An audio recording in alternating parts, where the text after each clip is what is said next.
নমস্কার বন্ধুরা, আপনারা দেখছেন আপনাদের প্রিয় YouTube channel all in one gardening. বন্ধুরা, আজ এই ভিডিওর মধ্যে যে বিষয়টি নিয়ে আলোচনা করব সেটি হচ্ছে ছাদ বাগানে বাস্কেটের মধ্যে কিভাবে আপনারা শাক চাষ করবেন। তো এখানে বন্ধুরা দেখতে পাচ্ছেন আমি দুটো বাস্কেটে মাটি ভর্তি করে নিয়েছি এবং এই বাস্কেটগুলোর যে ছিদ্র আছে সেই ছিদ্রগুলো দিয়ে যাতে মাটি বেরিয়ে না যায় তার জন্য ভেতর থেকে প্লাস্টিক সেট করে দিয়েছি। দেখতে পাচ্ছেন প্লাস্টিকগুলো মোটামুটিভাবে চৌকা আকারে কেটে নিয়েছিলাম এবং কোণ বরাবর সেলোটেপ বা এই জাতীয় যে কোনো দিয়ে আমি চিটিয়ে নিয়েছি। এখানে আমি সেলোটেপই ব্যবহার করেছি, আপনারা অন্য কিছু দিয়েও এগুলো বসিয়ে নিতে পারেন। এবং এখানে শাক গাছের জন্য উপযুক্ত মাটি তৈরি করে ভর্তি করে নিয়েছি। তো বন্ধুরা, এই মাটির উপাদান কি চলুন সেটা আপনাদের প্রথম জানাই। বন্ধুরা, শাক চাষ করার জন্য খুব একটা ভালো মাটির প্রয়োজন হবে না। এখানে আমরা যদি সাধারণ মাটি ব্যবহার করি তাহলেই এখান থেকে আমরা খুব ভালো রেজাল্ট পেতে পারি। এখানে যে মাটি আমি ব্যবহার করেছি সেটার উপাদান হচ্ছে 1 ভাগ গার্ডেন সয়েল অর্থাৎ বাগানের সাধারণ মাটি এবং এর সঙ্গে 1 ভাগ জৈব কম্পোস্ট। এখানে আমি জৈব কম্পোস্ট হিসাবে 1 বছরের পুরনো গোবর সার ব্যবহার করেছি। এর পরিবর্তে আপনারা অন্য কোনো ধরনের জৈব কম্পোস্ট যেমন পাতা পচা সার বা ভার্মি কম্পোস্টও ব্যবহার করতে পারেন। এর সঙ্গে আপনারা হাড় গুঁড়ো, শিংকুচি বা এই ধরনের কোনো উপাদান আপনারা ব্যবহার করতে পারেন। এখানে আমি অন্য কিছুই ব্যবহার করিনি, কারণ প্রথমেই জানালাম যে শাক চাষের জন্য খুব একটা বিশালভাবে যে মাটি তৈরি করতে হবে এরকম কোনো ব্যাপার নেই। সাধারণভাবে মাটি তৈরি করলেও এখান থেকে আমরা খুব ভালো রেজাল্ট পেতে পারি।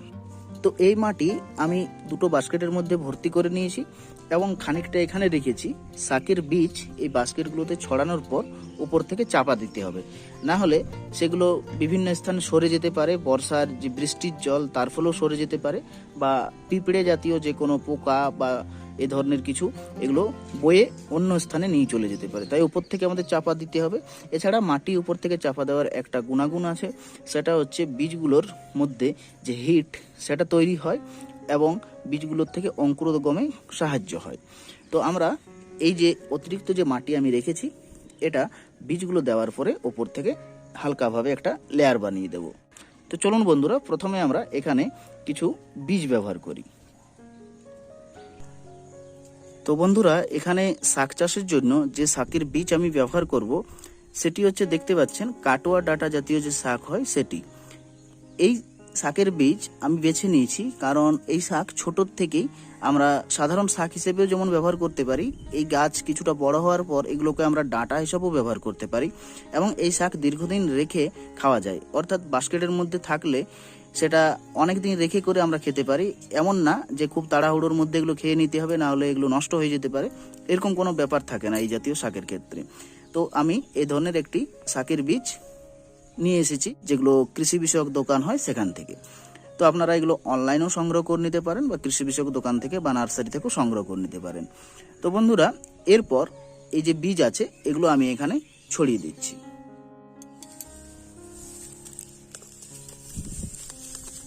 তো বন্ধুরা, কিছু পরিমাণ বীজ আমি এখানে নিয়ে নিচ্ছি। দেখতে পাচ্ছেন খুব একটা বেশি পরিমাণ বীজ নেব না, তাহলে অনেক পরিমাণ চারা তৈরি হবে এবং সেগুলো সঠিকভাবে বৃদ্ধিপ্রাপ্ত হবে না। তো এগুলো আমি ছড়িয়ে দিচ্ছি। খুব বেশি ঘন করে বোনার প্রয়োজন নেই, হালকাভাবে এগুলো ছড়িয়ে দিলেই যথেষ্ট। তো দেখুন বন্ধুরা, একটি বাস্কেটের মধ্যে মোটামুটিভাবে আমি বীজ ছড়িয়ে নিয়েছি। এরপর এই পাশে যে বাস্কেটটি আছে এটির মধ্যেও আমি খানিকটা বীজ ছড়িয়ে নিচ্ছি। দেখুন বন্ধুরা, মোটামুটিভাবে এই বীজগুলো যথেষ্ট এই বাস্কেটের জন্য। এগুলো একই রকম ভাবে আমি ছড়িয়ে নিচ্ছি। সমানভাবে ছড়ানো প্রয়োজন।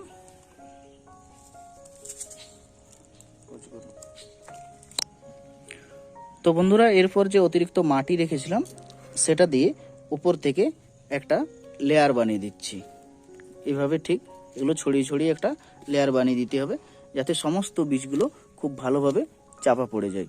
অতিরিক্ত মাটি ব্যবহার করবেন না, কারণ বীজগুলো যদি অতিরিক্ত নিচে চাপা পড়ে যায় তাহলে সেগুলোর থেকে অঙ্কুরোদ্গম হতে বেশি সময় লাগবে বা অনেক ক্ষেত্রে বীজগুলো নিচে চাপা পড়ে নষ্টও হয়ে যেতে পারে। তাই খুব সামান্যভাবে মাটি চাপা দিলেই হবে।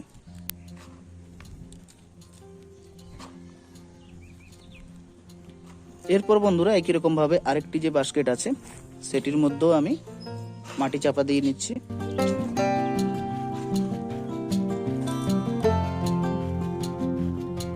তো বন্ধুরা বাস্কেটগুলোর মধ্যে বীজ বপন এবং তার উপরে মাটি ছড়ানোর কাজ সম্পূর্ণভাবে কমপ্লিট। দেখতে পাচ্ছেন দুটো বাস্কেটের মধ্যে আমি বীজ বপন করে নিয়েছি এবং তার উপরে মাটি ছিটিয়ে নিয়েছি। এরপর এগুলোতে আমি প্রথমবারের জন্য ভালোভাবে জল দিয়ে নেব। তো এই জল দেওয়ার কাজে আমি একটি ঝাড়ি ব্যবহার করছি। বীজগুলো যাতে খুব ভালোভাবে ভিজে যায় এবং মাটিও ভালোভাবে ভিজে যায় সেই মতো করে জল ব্যবহার করতে হবে।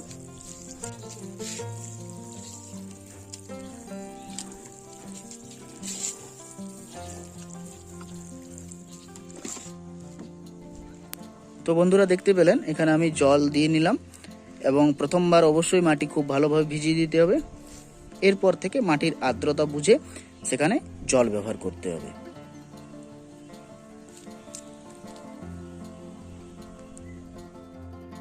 বন্ধুরা এটা ঠিক 5 দিন পরের অবস্থা আপনাদের সামনে আমি তুলে ধরছি।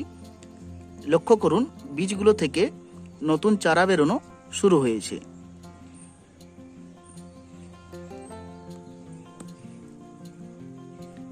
এই সময় বন্ধুরা এই বাস্কেটগুলোতে জল খুব কম পরিমাণে ব্যবহার করতে হবে। মাটি যদি শুকনো হয় সে সময় জল ব্যবহার করতে হবে। তাছাড়া এতে কোনো রকম জল দেওয়া যাবে না, না হলে এই ছোট্ট ছোট্ট চারাগুলো সব পচে নষ্ট হয়ে যাবে। বন্ধুরা এটা ঠিক 7 দিন পরের অবস্থা আপনাদের সামনে আমি তুলে ধরছি। লক্ষ্য করুন এই সময়ের মধ্যে শাক গাছগুলো ঠিক কতটা বড় হয়েছে।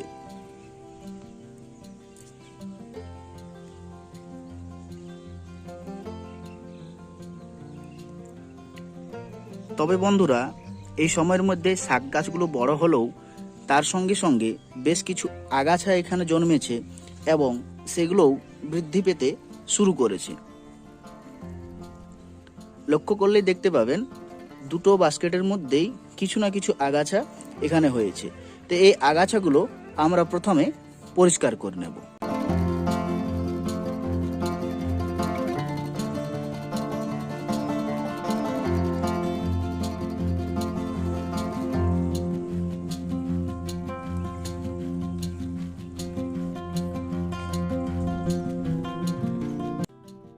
তো বন্ধুরা সমস্ত আগাছাগুলো এখান থেকে আমি পরিষ্কার করে নিয়েছি। এরপর এই গাছগুলোর জন্য এখানে আমরা খাবার প্রয়োগ করব। তো এই গাছগুলোতে এখন ঠিক কী ধরনের খাবার প্রয়োগ করতে হবে চলুন সেটা দেখে নেওয়া যাক। বন্ধুরা এই গাছগুলোতে খাবার প্রয়োগের জন্য আমি এখানে যে যে উপাদানগুলো নিয়েছি সেগুলো হচ্ছে 2 ভাগ 1 বছরের পুরনো গোবর সারের গুঁড়ো। এই দুটো হচ্ছে 1 বছরের পুরনো গোবর সারের গুঁড়ো এবং এর সঙ্গে নিয়েছি 1 ভাগ সরষের খোলের গুঁড়ো। এগুলোকে আমি প্রথমে একটি পাত্রের মধ্যে মিক্স করে নিচ্ছি।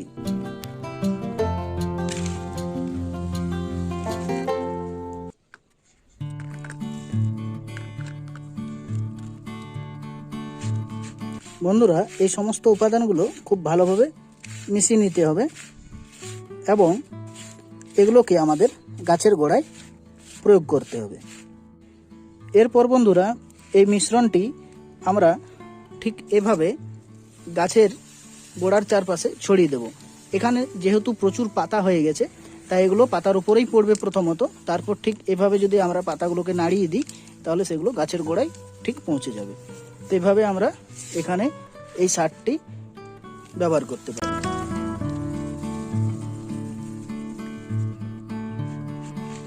ঠিক একই রকমভাবে আরও একটি বাস্কেটের মধ্যে এখানে আমি এই মিশ্র সারটি ব্যবহার করে নিচ্ছি।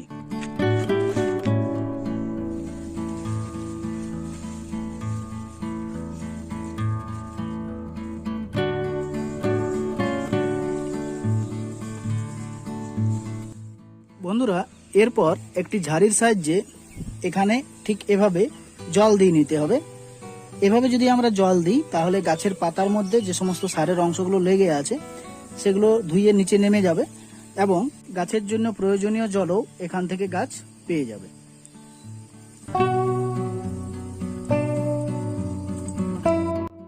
বন্ধুরা এটা ঠিক আরও 8 দিন পরের অবস্থা আপনাদের সামনে আমি তুলে ধরছি। লক্ষ্য করুন গাছটিতে সার এবং খাবার দেওয়ার পর গাছগুলোর অবস্থা ঠিক কতটাই সুন্দর হয়েছে। এবং এই গাছগুলো আজকে আমরা এখান থেকে কিছুগুলো তুলে নেব এবং এগুলো রান্নার কাজে ব্যবহার হবে, কারণ প্রচুর ঘন হয়ে গেছে। তো এই জায়গা থেকে আমাদের কিছুগুলো গাছ অবশ্যই তুলে নিতে হবে। তো চলুন এখান থেকে কিছু শাক আমরা তুলে নিই। তো যে শাকগুলো অনেক বড় হয়ে গেছে সেগুলোই প্রথমে আমরা তুলে নেব এখান থেকে। যেমন লক্ষ্য করুন, দেখুন এগুলো ঠিক কতটাই সুন্দর হয়েছে। এরকমভাবে আপনারা আপনাদের পরিবারের চাহিদা অনুযায়ী ঠিক যতগুলো প্রয়োজন এখান থেকে আপনারা সংগ্রহ করে নিতে পারেন। এবং এগুলো যদি রেখে দেওয়া হয় দীর্ঘদিন ধরে এগুলো নষ্ট হবে না, কারণ এগুলো কাটোয়া ডাঁটা, দীর্ঘদিন পর্যন্ত এগুলো রেখে করে খাওয়া যায়, কোনো অসুবিধা হয় না। তো এগুলো আমি বেশ কিছু এখান থেকে তুলে নিচ্ছি। একই রকমভাবে এই বাস্কেটটিতেও দেখুন বেশ কিছু বড় হয়েছে, এগুলো আমি এখান থেকে তুলে নিচ্ছি।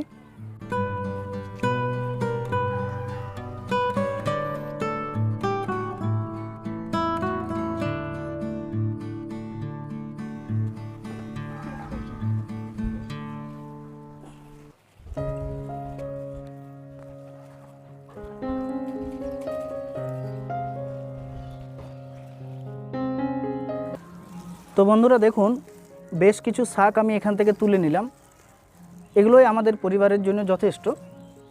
তো এগুলো তুলে নেওয়ার পরও লক্ষ্য করুন এখানে প্রচুর পরিমাণে এখনও শাক আছে।